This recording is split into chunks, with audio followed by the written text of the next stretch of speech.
Halo Sobat Perludem, apa kabarnya? Balik lagi di podcast Perlu Demokrasi, podcast yang akan membahas terkait isu-isu demokrasi, isu pemilu, dan juga isu hukum di pemilu.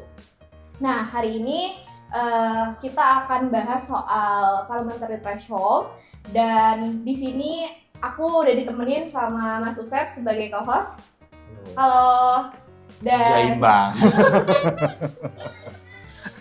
Dan kita di sini juga sudah ada Direktur Eksekutif Perludem, yaitu Mas Heroik Pratama. Halo. Halo semuanya. Ini Jaim nggak? Oke. Kenapa sih kita mau bahas soal ini sih Mas Usep? Apa sih pentingnya gitu pembahasan kali ini? Temanya adalah tadi ya, tawar-menawar parliamentary threshold gitu. Kenapa sih urgensinya apa sih gitu? Ya belakangan kan ada aktor ya di DPR ya, partai politik di DPR yang mana menyampaikan usulan ambang batas parlemen itu di angka sekian begitu. Sekian itu berapa? 5% loh salah ya. 5% atau 8% ya? Ada yang 7% Sampai juga. 7%. 7% ya. Nah, pembahasan ini nih penting karena akan berdampak pada undang-undang pemilu itu sendiri, bagaimana konsekuensi politik dan konsekuensi hukumnya begitu. Nah, sini kenapa kita ngobrolnya sama Mas Oik ya selaku Direktur Eksekutif Perludem, karena Perludem bersama koalisi kan sedang mengadvokasi undang-undang pemilu gitu. Nah, dari Mas Heroik sendiri melihat atau menanggapi ya pernyataan dari fraksi di DPR atau politisi di DPR yang menentukan ambang batas parlemen itu dengan nilai tertentu tuh gimana gitu?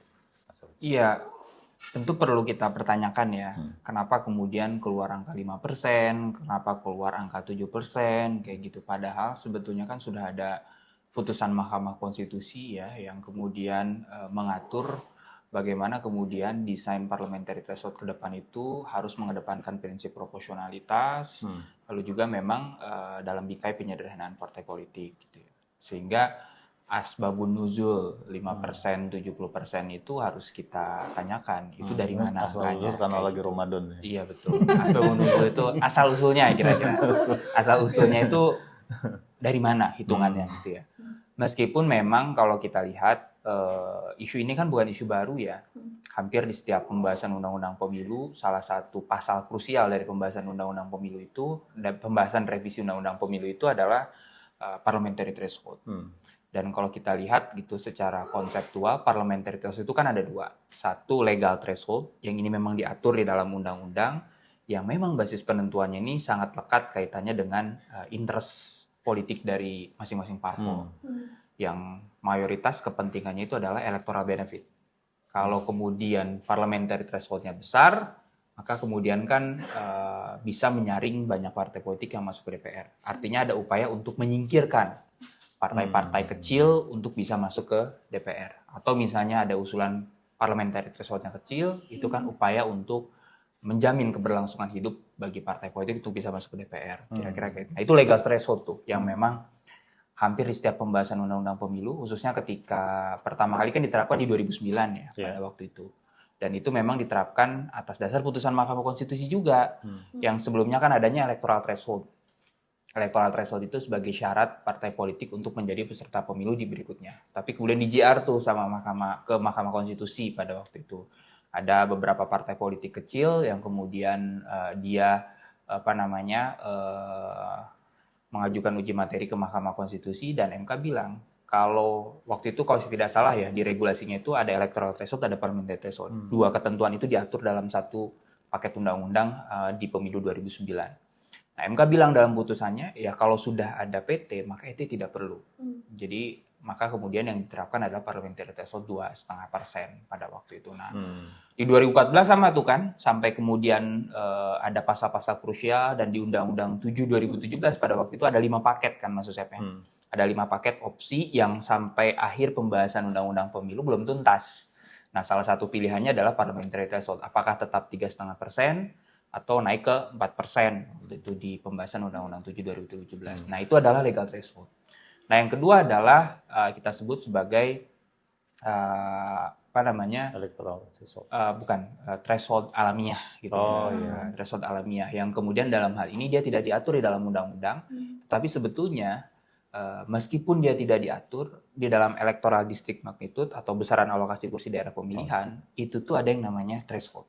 Nah, untuk mendapatkan satu kursi itu harus minimum berapa persen, dan itu sangat bergantung dari distrik magnitude. Nah, jadi kalau tadi Mas Usep nanya, kenapa sih kemudian partai politik itu memunculkan isu baru untuk meningkatkan 5% menjadi dari 4% menjadi 5% atau menjadi 7%, yaitu memang lekat kaitannya dengan legal threshold tadi yang memang kalau kita lihat motifnya tidak terlepas dari upaya electoral benefit itu.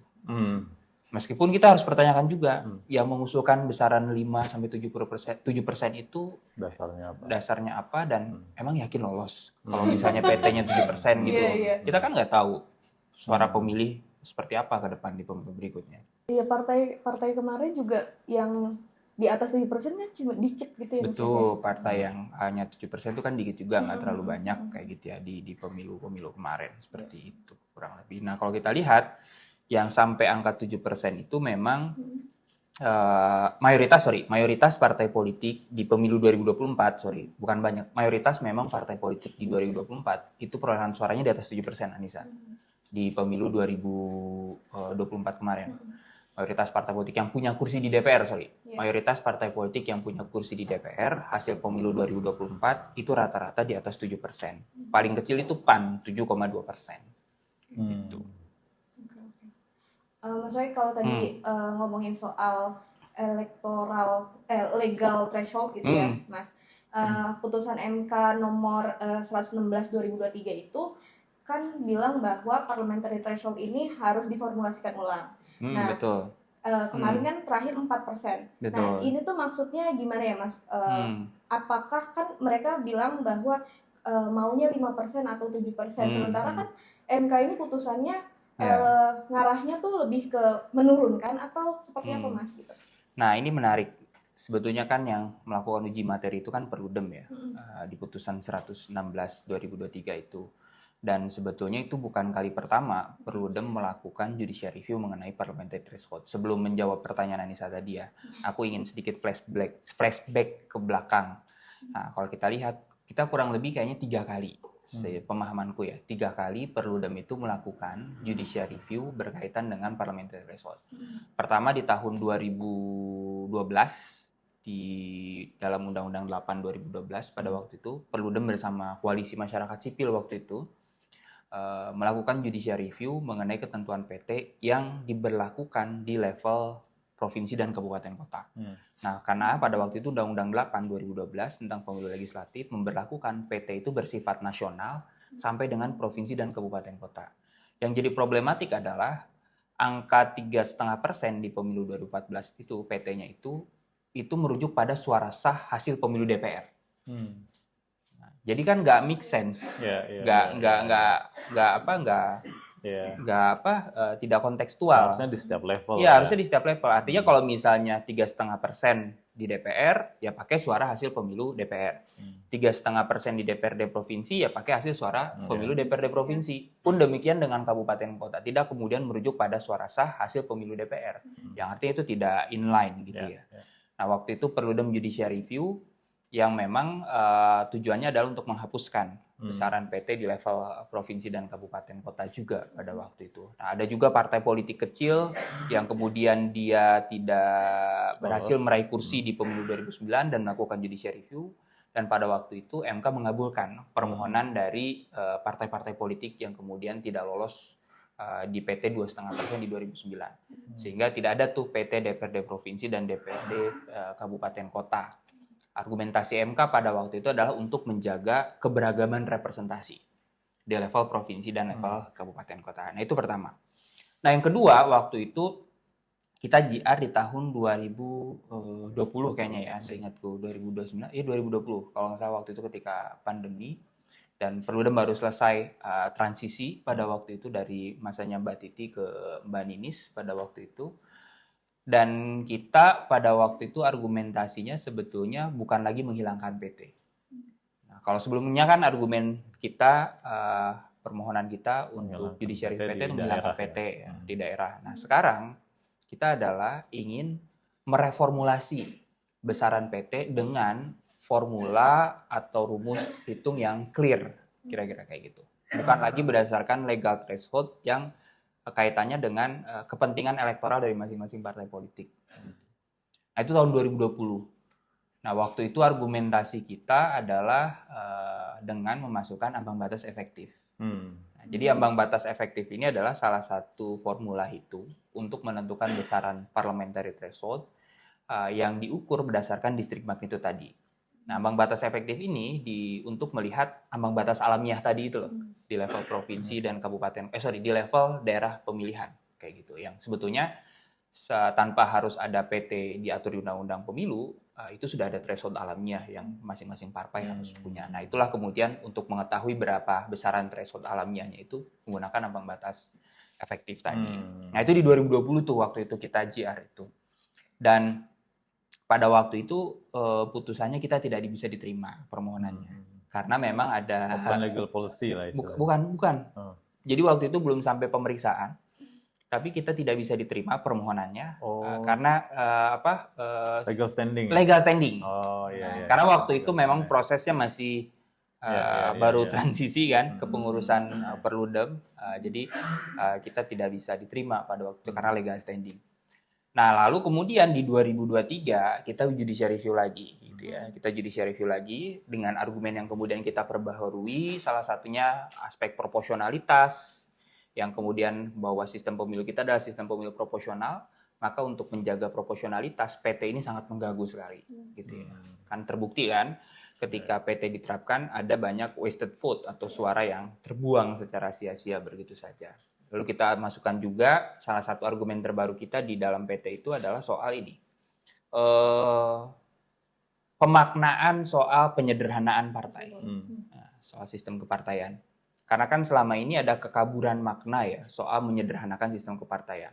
Orang-orang, banyak pihak, elit parpol, bahkan juga termasuk Mahkamah Konstitusi ya, memaknai penyederhanaan partai politik itu diukur dari segi jumlah. Gitu ya. Padahal tipologi jumlah itu atau numerik itu sudah lagi tidak digunakan gitu ya, karena tidak relevan. Misalnya contoh gini, Inggris itu kan sistem pelopor sistem 2 partai ya. Tapi kalau kita lihat parlemen Inggris, itu di parlemennya itu nggak hanya 2 partai. Di pemilu kemarin lebih dari 10 partai, kira-kira kayak gitu yang ada di parlemen Inggris. Tetapi nggak ada satupun orang, ahli politik, yang menyebutkan bahwa Inggris itu adalah sistem multipartai. Nah, karena apa? Konsentrasi kursinya itu hanya dimiliki oleh 2 partai utama. Jadi dari total keseluruhan kursi parlemen Inggris itu terkonsentrasi di lebih dari 30% di partai buruh dan juga partai konservatif kayak gitu. Nah, sehingga makna penyederhanaan partai itu tidak lagi diukur dari segi jumlah, tetapi konsentrasi kursi gitu ya.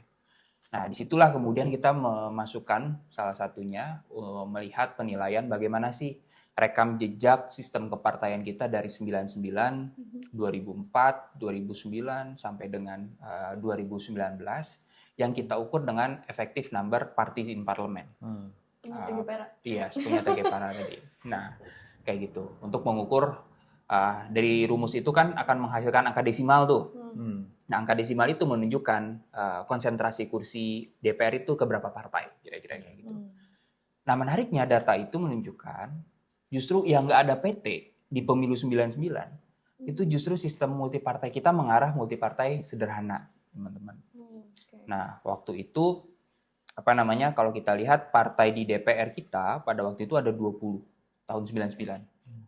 Tapi nggak ada di parlemennya ada 20. Ada 20 partai. Efektifnya ada 4,7. Artinya kalau kita bulatkan 5. Iya. Hanya 5. Artinya dari total 20 partai yang punya kursi di DPR, tapi kursinya itu terkonsentrasi ke 5 partai dominan utama itu tadi. Ada PDIP selaku pemenang pemilu 99. Lalu ada Golkar juga, masukkan Golkar 5 besar pada waktu itu. Ada P3, ada PAN, ya PAN masuk satu lagi itu PKB ya kalau nggak salah. PKB. Iya, satu lagi Iya, PKB, PKB. betul. Satu lagi PKB yang masuk ke lima besar itu. PKB Nah, dulu malah PAN baru. betul, ya PKB dulu baru PAN, kira-kira kayak gitu. Nah, dari situ kemudian kita sampaikan argumentasi itu dan permohonan kita di tahun 2023 itu secara spesifik, Anissa, menyebutkan permohonan ke MK kalau kita meminta basis penentuan PT itu menggunakan ambang batas efektif. Kayak gitu. Oke. Jadi ada guidance bagi Yeah. pembentuk undang-undang, nggak lagi tawar-menawar 5%, 7% gitu ya. Tapi ada basis argumentasi yang kuat dan memang ini menjadi satu formula yang sebetulnya untuk kita menentukan. Jadi ambang batas efektif ini yang Mas Oik bilang sebagai ambang batas alamiah itu ya? Betul, yang kemudian itu harus bisa dijadikan rujukan dalam menentukan legal threshold tadi atau formal threshold yang ada diatur di dalam undang-undang. Nah, tapi sayangnya memang Mahkamah Konstitusi mengabulkan sebagian dari permohonan kita. Kenapa disebut mengabulkan sebagian? Karena MK dalam putusan 116 itu menghapus PT 4% yang diatur di dalam Undang-Undang 7 2017 dan meminta pembentuk undang-undang untuk mereformulasikan ulang. Nah, tapi MK menolak permohonan kita untuk memasukkan formula ambang batas efektif dalam menentukan besaran PT. MK itu hanya nyebut kurang lebih seperti ini, ada 5 guidance yang MK sebutkan di dalam putusan 116. Satu, didesain untuk digunakan secara berkelanjutan.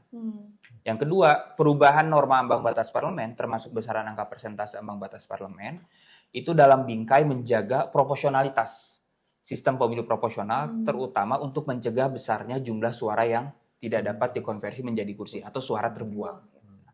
Nah, yang ketiga, perubahan harus ditempatkan dalam rangka mewujudkan penyederhanaan partai politik. Nah, itu kita sempat kaget juga nih ketika poin ketiga ini muncul. Nah, karena seringkali ada perdebatan gitu ya dalam perumusan desain sistem pemilu ataupun PT itu antara proporsionalitas dengan penyederhanaan itu selalu kontradiktif. Nah, tapi kita coba memaknai bahwa dalam bingkai menyederhanakan partai ini yang dimaksud oleh MK ini bukan menggunakan PT. Tapi coba Anda lihat variabel-variabel lain dari sistem pemilu yang punya insentif terhadap penyederhanaan partai, tetapi mampu tetap menjaga proporsionalitas. Nah, jadi waktu itu ketika putusan MK ini keluar, ada beberapa politisi yang bilang bahwa oh ya udah, karena poin 3 ini menyebutkan bahwa mewujudkan penyederhanaan partai, PT bisa naik aja.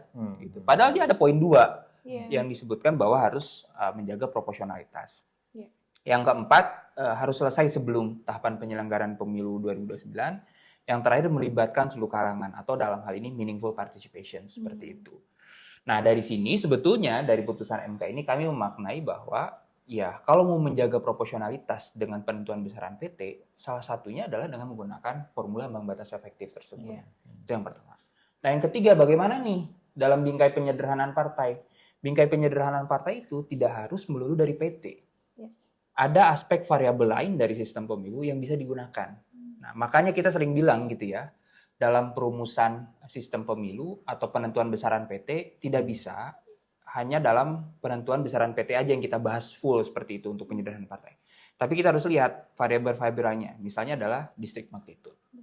Apakah mau tetap 310 atau kita turunkan menjadi 38? Atau misalnya variabel electoral formula, konversi suara ke dalam kursi. Nah, itu punya masing-masing formula, itu punya pendekatannya juga tuh untuk menjaga proporsionalitas. Misalnya kalau kita lihat, jadi ada beberapa studi yang dilakukan, formula kuota Hare, lalu formula highest average Sainte Lagu, Saint Long gitu ya, itu salah satu 2 formula yang cukup menjaga proporsionalitas hasil pemilu. Tapi kalau kemudian kita beralih ke Drup, kuota Drup, atau kemudian kita beralih ke metode highest average dengan varian Dihon, gitu ya. Nah, itu punya insentif penyederhanaan partai sangat signifikan. Nah, tapi punya eksesnya salah satunya adalah disproporsionalitas hasil. Nah, yang ketiga adalah besaran distrik magnitude. Jadi PT, electoral formula, dan distrik magnitude itu harus dibahas secara beriringan. Dia nggak bisa dibahas secara parsial. Karena dia masing-masing punya keterkaitan satu sama lain, punya ekses terhadap proporsionalitas, dan di sisi lain punya ekses terhadap penyederhanaan partai. Nah, jadi kalau kita memaknai putusan 116 itu yang tadi ditanyakan oleh Anissa, Satu, bahwa kalau mau tetap menjaga proporsionalitas hasil pemilu, maka kemudian formula ambang batas efektif itu 75% dibagi dengan rata-rata kursi dan dikalikan dengan jumlah dapil, itu akan menghasilkan besaran PT, itu yang harus dipakai menurut hemat kita ya. Nah yang kedua, kalau mau menyederhanakan partai, maka kita lihat variabel lainnya. Kalau dapilnya sudah diperkecil misalnya menjadi 38, maka idealnya electoral formulanya tetap saintel lagu aja. Kalau kemudian dapilnya sudah 38, lalu electoral formulanya kita pakai Dihon, itu akan menghasilkan disproporsionalitas hasil. Atau misalnya dapilnya tetap 310, tapi electoral formulanya kita ubah dari formula Sainlong menjadi Dihon. Kayak gitu. Artinya kan karena semakin kecil dapil, itu punya dampak juga terhadap disproporsionalitas hasil. Itu kira-kira Nisa.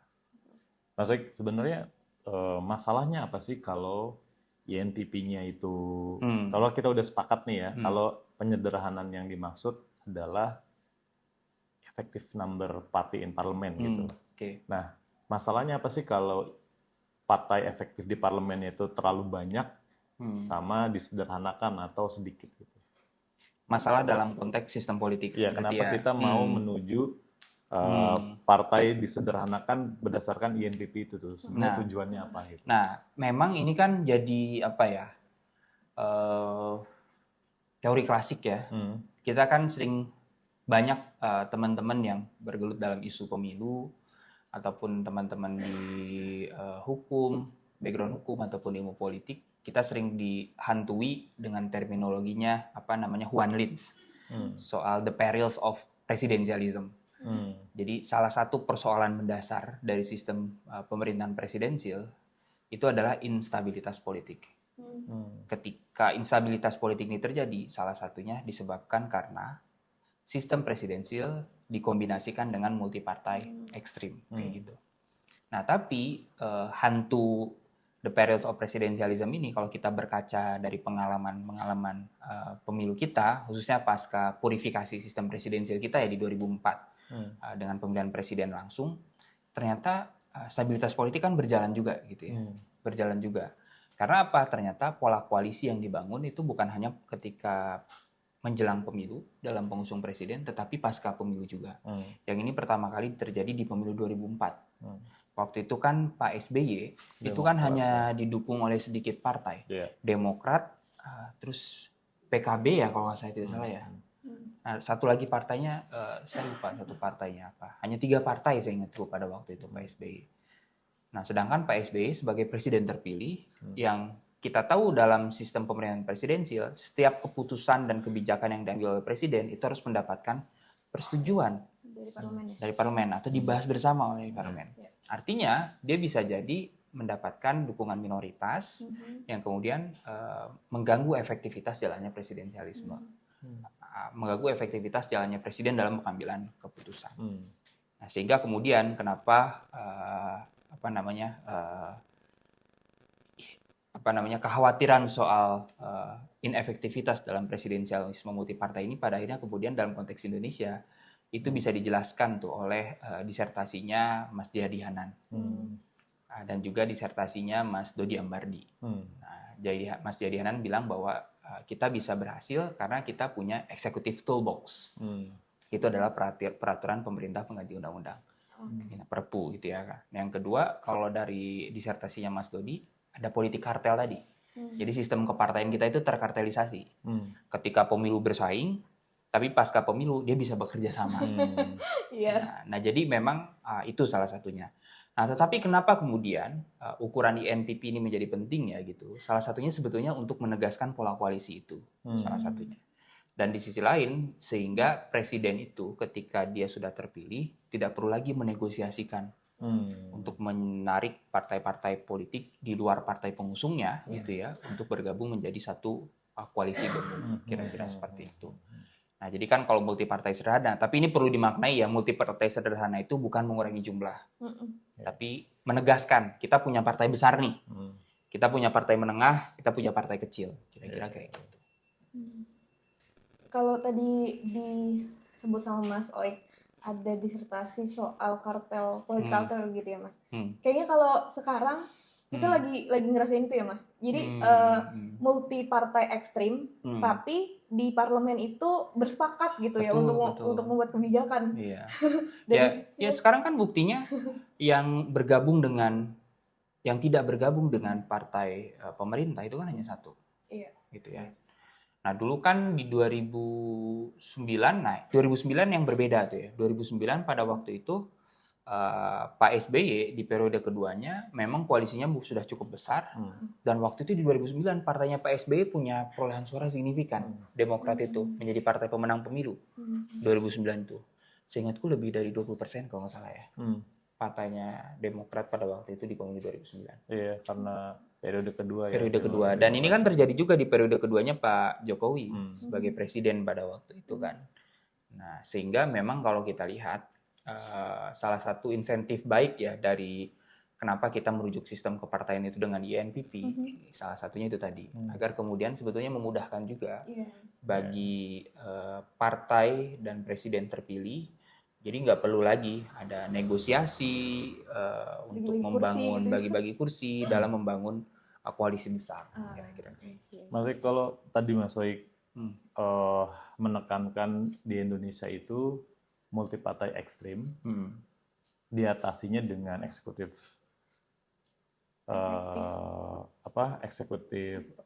kewenangan eksekutif dan wakil presiden toolbox itu ya. Terus dengan adanya kartel partai politik di dalam parlemen gitu ya. Nah, itu kan berarti keadaan yang kemudian juga enggak menggambarkan kualitas parlemen yang baik gitu, karena sepertinya ada kaitannya nih partai-partai kita yang kehilangan ideologinya, platformnya tuh jadi nggak jelas, itu karena kaitannya sama multi partai ekstrim ini. Gitu. Ya. Nah, kalau bicara soal tipologi kepartaian ya dalam sistem kepartaian kita, memang agak sulit untuk kita melihat partai politik kita sekarang itu berada pada kuadran ideologis yang mana gitu ya. Beda kaitannya dengan 55 atau mungkin 99 ya. 99 kan waktu itu cukup clear ya pada waktu itu. Nah, seingatku kayaknya ini udah pernah ada surveinya dari studinya Mas Burhan membuat kuadran sama NU ya. Ya, waktu itu, tapi basisnya adalah Pancasilais sama Islamis ya, sama orientasi ekonomi. Ya, ekonominya pada waktu itu. Nah, itu nyaris susah tuh kita lihat demarkasi tipologi kepartaian kita berbasiskan pada ideologi. Tapi yang perlu kita dorong adalah lebih ke programatik sebetulnya, Mas. Gini. Ketika misalnya partai politik itu jauh lebih programatik, artinya misalnya ketika ada partai A dengan program yang kemudian dia usung apa, itu si pemilih itu sudah tahu, oke, karakter partai ini adalah seperti itu. Itu yang perlu kita dorong sebetulnya. Dan memang situasi ini tidak terlepas ketika persaingan di dalam pemilunya juga, gitu ya. Dan sistem pemilu proporsional daftar terbuka itu kan mengubah pola kontestasi yang tadinya berdasarkan institusi kepartaian antar partai, jadi kemudian personalistic competitions. Dan personalistic competition ini bukan lagi hanya antar partai, tetapi juga di internal partai. Yang itu juga semakin mengkaburkan tuh platform partai, kayak gitu. Nah, jadi memang selain ada kontribusi terhadap desain sistem kepartaian tadi, Mas, kita perlu mulai benahi itu mekanisme persaingan antar partai ini di dalam pemilu itu yang programatik, tidak lagi berbasiskan pada program-program individu. Gitu. Nah, memang salah satu disinsentif dari proporsional daftar terbuka itu salah satunya. Pola persaingan lebih ke candidate centric based competitions, bukan party centric based competitions gitu.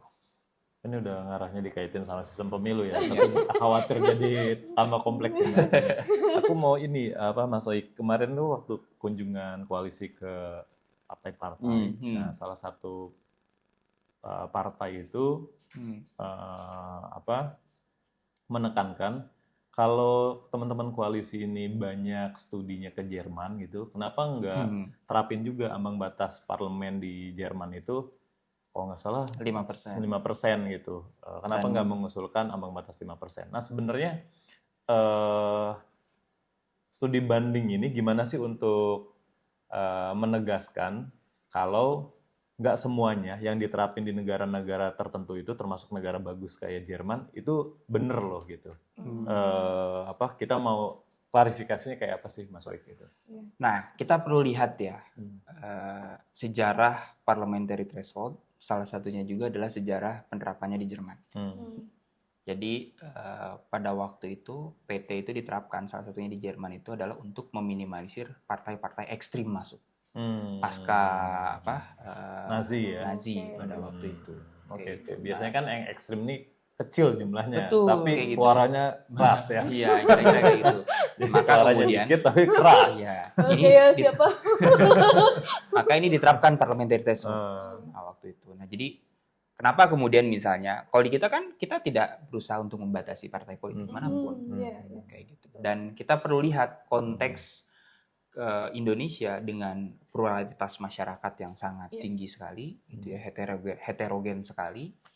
Perlu representasi politik yang kemudian tidak dibatasi oleh partai yang sedikit, gitu loh.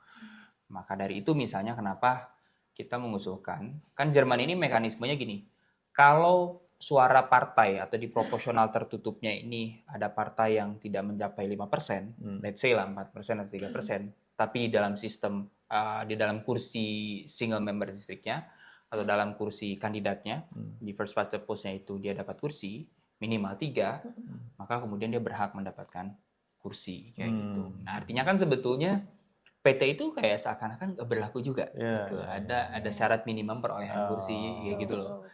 Nah, ini balik lagi ya, Mas Oik nekenin ambang batas tuh semakin penting dibahasnya untuk dikaitkan sama variabel-variabel sistem pemilu gitu. Ada variabel lainnya terutama sistem pemilu gitu. Betul, ya. Gitu kira-kira maksudnya.